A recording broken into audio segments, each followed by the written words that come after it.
Well, a group of U.S. combat veterans is now facing a different test of nerves every night on stage. Yeah, they all left the service. They moved to the comedy circuit, as one does, because they believe laughter is the best medicine, as Jeff found out. Yeah, incredible group of guys. They call themselves the GIs of comedy, and it's true. They're using humor to help heal their fellow soldiers and themselves. We'd play cowboys and Indians. One guy would be a cowboy, one dude would be an Indian. I was always the Chinese guy that built the railroad. On stage now, he's happy, healthy, and funny. It's like 1, 2, 3, Rice Bowl. Which is a far cry from where Tom Tran was just a few years ago. Tran's hit! I'm bleeding! The trouble began in 2003. Head. Yeah. When Tom was shot in the back of the head in Iraq. A glancing blow, he recovered quickly, physically, but not mentally. My roommate was killed 2 weeks before we came home by an IED. And everything kind of went downhill from there. Didn't smile, didn't laugh, didn't really like anything. And then one day, the doctors at the VA said, hey man, you're gonna have a heart attack before you're 30. So you gotta relax, you gotta do something. You just... Comedy was it. Comedy in the form of stand-up, getting on stage, laughing, making others laugh, and bringing his brothers along for the ride. I'm like, I go, Marine? He's like, yeah, you a Marine? I'm like, yeah. He's like, you still active? Put this little team together, 5 guys, we're all comics, we're all combat vets. The GIs of comedy debuted this past January. I've met tomatoes smarter than this girl.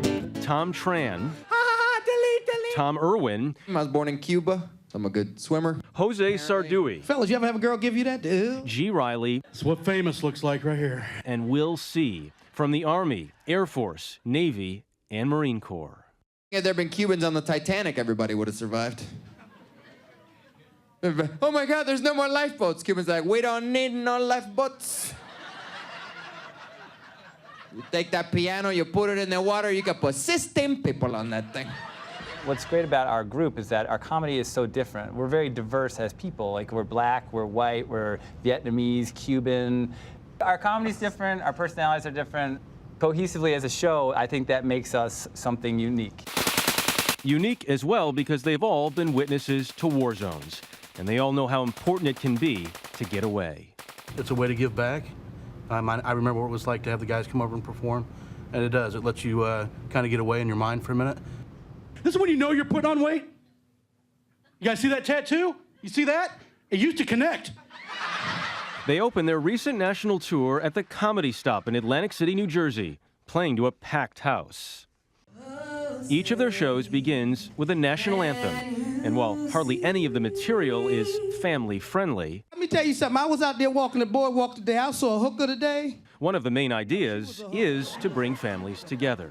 There's a big divide between military families and non-military families in our country, which I just don't quite understand. Just call me a POW, huh? Pizza or wings, baby, pizza or wings. That's it.